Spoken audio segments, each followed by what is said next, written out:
Hello everyone, welcome to foundation classes. My name is Amit. चलिए आज के सेशन को स्टार्ट करते हैं।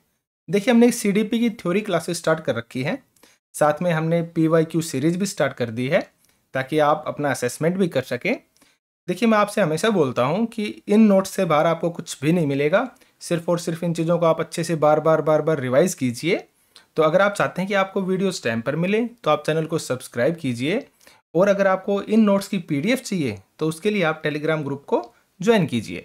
टेलीग्राम ग्रुप का लिंक आपको वीडियो के डिस्क्रिप्शन के अंदर या फिर यूट्यूब चैनल के अबाउट सेक्शन में मिल जाएगा। तो आज के टॉपिक को स्टार्ट करते हैं। आज का जो हमारा टॉपिक है उस टॉपिक का नाम है एरर्स ऑफ लर्नर्स, यानी कि जो वो सीखने वाले हैं ना, यानी कि स्टूडेंट्स या बच्चे जो सीखते हैं, वो जो सीखने में जो गलतियां करते हैं ना, उसके बारे में आज हम बात करने वाले हैं। ठीक है, एकदम छोटा सा टॉपिक है और इससे बाहर आपको क्वेश्चंस भी नहीं मिलेंगे। ठीक है ना, सिर्फ और सिर्फ जो मैं नोट्स में प्रोवाइड करवा रहा हूँ इस चीज़ को आपको बार बार रिवाइज करना है। तो देखिए किस बारे में बात करता है। सबसे पहले बात आती है एरर्स ऑफ लर्नर, यानी कि सीखने के समय या सीखने के समय बच्चों के द्वारा की जाने वाली गलतियां। यानी कि जिस टाइम बच्चे सीखते हैं ना, तो उस टाइम वो किन किन गलतियों को करते हैं, तो यानी कि एरर्स ऑफ लर्नर। देखिए, नेशनल करिकुलम फ्रेमवर्क 2005 में भी बच्चों के एरर्स के बारे में बात की गई है, यानी कि एनसीएफ 2005 के अंदर इसके बारे में बात की गई है, एरर्स के बारे में बात की गई है। और क्या बताया गया है, errors are a necessary part of the process of learning, यानी कि जो एरर्स हैं वो लर्निंग के अंदर क्या है, एक नेसेसरी, एक ही इंपॉर्टेंट क्या है, हिस्सा है। And that children will correct themselves only when they are ready to do so, और यह कि बच्चे स्वयं को तभी सुधारेंगे जब वह ऐसा करने के लिए तैयार होंगे। ठीक है, instead of focusing attention on errors and hard sports, it would be much better to spend time providing children comprehensible, interesting and challenging inputs.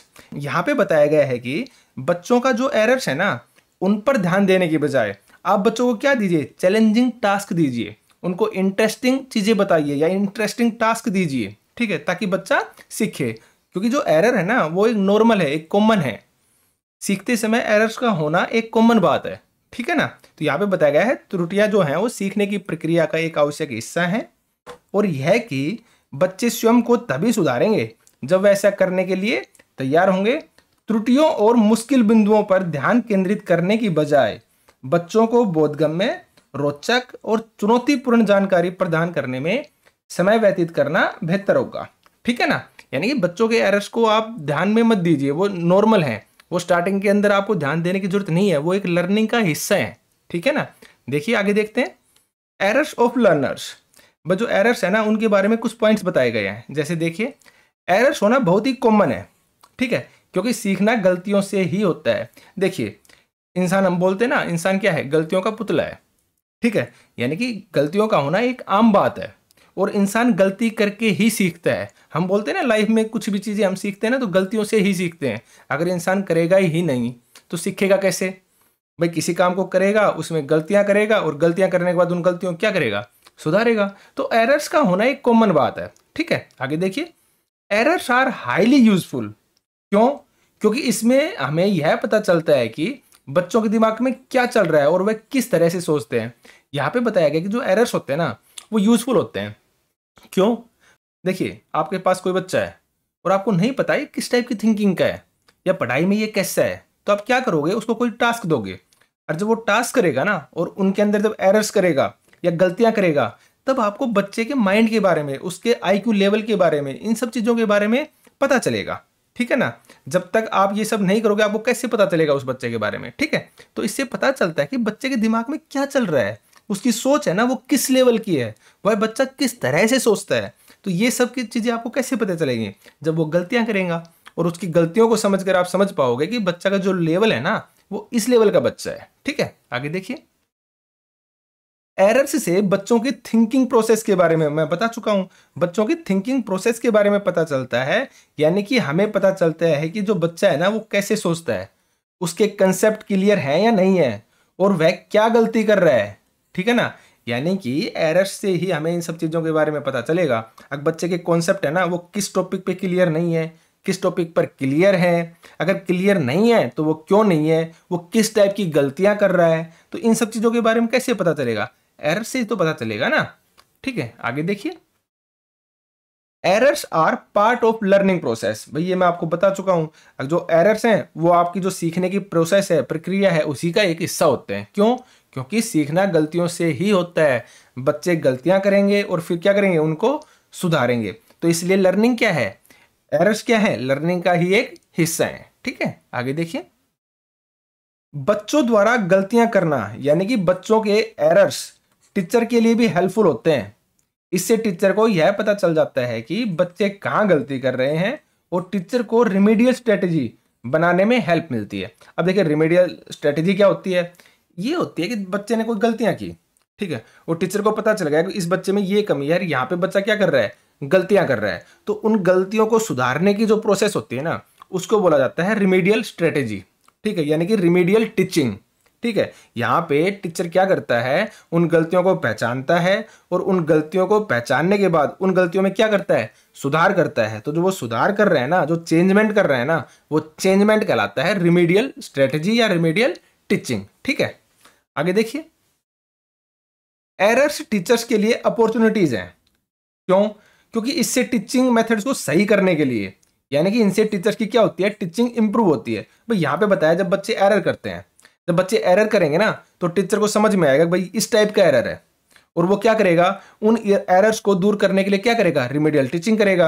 अब रिमीडियल टीचिंग कर रहा है तो उसको देखना पड़ेगा कि भाई इस एरर को मैं किस तरह से सोल्व करूं। तो वो क्या करेगा, नए नए टीचिंग मेथड्स का यूज करेगा, नई नई स्ट्रेटेजी का यूज करेगा। ठीक है, तो इससे क्या होगी, इससे उसकी टीचिंग क्या होगी, इंप्रूव होगी। सीधी सी नॉर्मल सी बात है। तो टीचर के लिए भी एरर्स क्या है, कहीं ना कहीं हेल्पफुल है, उनके लिए अपॉर्चुनिटी है, ताकि वो अपने टीचिंग मेथड्स को इंप्रूव कर सके या सुधार सके। ठीक है, आगे देखिए।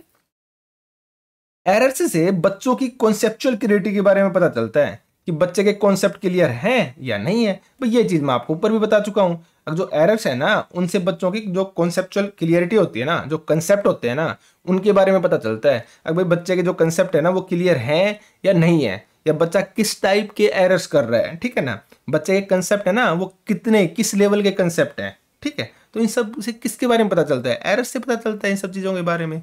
ठीक है, आगे देखिए। How and when correct errors, यानी कि कैसे और कब बच्चों के जो एरर्स है ना, उनको सही करना चाहिए। ठीक है, हम इन चीजों के बारे में बात करेंगे, और यहां से क्वेश्चन हमेशा आते हैं और थोड़े से कंफ्यूजिंग भी होते हैं। ठीक है, देखिए आगे। एरर्स को इमीडिएटली करेक्ट नहीं करना है। ठीक है, आप इस लाइन को 100% याद रखना। जो एरर्स है ना, उनको इमीडिएट का मतलब होता है तुरंत, यानी कि at a time, immediately correct नहीं करना है। क्यों? क्योंकि बच्चे को सोचने का टाइम देना चाहिए कि उसने क्या गलतियां की हैं। जैसे मैं आपको एक एग्जांपल देता हूं, प्रैक्टिकल एग्जाम। आपको याद होगा, जब हम क्लास में पढ़ते थे ना, तो टीचर क्या करता था, क्लास में आया और क्लास में आने के बाद वो क्या करता था, क्वेश्चंस को सुनता था, और हम लोग क्या करते थे, खड़े होकर क्वेश्चन सुनाते थे। तो टीचर करते थे कि जिस बच्चे ने सुना दिया ना, उसको तो बोलेंगे भाई बैठ जाओ, और जो नहीं सुना पाता था ना, उसको खड़ा रखते थे और नेक्स्ट बोल देते थे, भाई नेक्स्ट बताओ।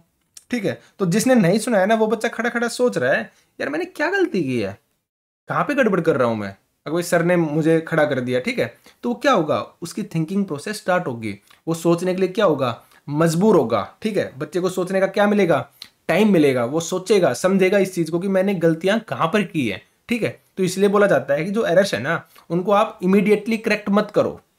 ठीक है ना, थोड़ा सा टाइम लगा के करेक्ट करो उनको, और करेक्ट भी आपको अलग अलग तरीके से करना है, उसके बारे में अभी आगे बात करूंगा। ठीक है, तो मैंने यहीं पे यही एग्जांपल लिखा है। ठीक है, अगर मान लो आप कक्षा में बच्चों से ओरली का मतलब होता है आप सुन रहे हो, नॉर्मल सी बात है, मुंह से। ठीक है, माउथ से आप लिखवा नहीं रहे। ठीक है, ओरली क्वेश्चंस को सुन रहे हैं। जिस बच्चे ने सही आंसर दिया उसे आप सीट पर बैठा देते हैं, और जो आंसर नहीं देता है उसे सीट पर खड़ा रहने को बोलते हो, और उससे नेक्स्ट बच्चे से सुन लेते हो। तो जिस बच्चे ने आंसर नहीं दिया, वह खुद से सोचेगा कि शायद मैंने कुछ गलती कर दी है, वह खुद से उस गलती को क्या करेगा, सही करने की कोशिश करेगा। इससे क्या होगा, इससे बच्चों को खुद अपनी गलतियां सुधारने का क्या मिलेगा, मौका मिलेगा। ठीक है, तो इसलिए बोला जाता है कि एरर्स है ना, उनको इमीडिएटली करेक्ट नहीं करना चाहिए। आगे देखिए। बच्चे के जो एरर्स है ना, उनको इनडायरेक्टली ठीक करना चाहिए। अब ये कैसे करोगे आप, जैसे देखिए, जैसे बच्चे से उसी तरह का आप क्वेश्चंस फिर से पूछिए। ठीक है, ताकि खुद बच्चे को समझ आ जाए कि उसने गलती की है। भाई आप क्लास में क्वेश्चन सुन रहे हो, ठीक है, किसी बच्चे ने गलत बता दिया, वो खड़ा है, खड़ा होने के बाद आप क्या करोगे, बच्चे ने अपनी थिंकिंग प्रोसेस स्टार्ट की, वो सोच रहा है यार मैंने कुछ गलती कर दी, इसलिए टीचर ने मेरे को खड़ा ही रखा है, ठीक है ना। आप क्या करोगे, दोबारा जब घूम कर आओगे ना, या दोबारा जब सबका नंबर आ जाएगा ना, तो उस बच्चे से दोबारा उसी टाइप के क्वेश्चन पूछोगे, ठीक है। तो कहीं ना कहीं बच्चा क्या होता है, इनसाइड थिंकिंग का होता है, यानी कि अचानक उसके दिमाग में आ जाता है कि हाँ यार मैंने ये गलती की थी, और वो क्या करेगा, अपनी गलती को सुधारने की कोशिश करेगा, ठीक है। तो आप बच्चे के जो एरर्स हैं उनको इनडायरेक्टली ठीक करना है, यानी कि बातों बातों में या क्वेश्चन सुनते हुए ठीक करना है, ठीक है। आगे देखिए, जब बच्चा कम्युनिकेट करने की कोशिश कर रहा है ना, यानी कि बातचीत कर रहा है ना, अपनी फीलिंग्स को, अपनी बातों को जब शेयर कर रहा है ना, अपने कंसेप्ट को शेयर कर रहा है ना, तो उस समय आपको बीच में उसे रोकना नहीं है, ठीक है, और उस समय उसकी गलती नहीं सुधारनी है। अगर आप एट ए टाइम इस टाइप की चीजें करते हो ना, तो बच्चे के अंदर डर बनेगा, ठीक है, वो शर्मिंदा महसूस करेगा, ठीक है, वो डरने लगेगा, आगे से वो क्या करेगा, कम्युनिकेट ही नहीं करेगा, यानी कि क्वेश्चन ही नहीं सुनाएगा, ठीक है, उसको आएगा लेकिन फिर भी वो नहीं सुना पाएगा, ठीक है ना, बच्चे में एक डर बन जाता है।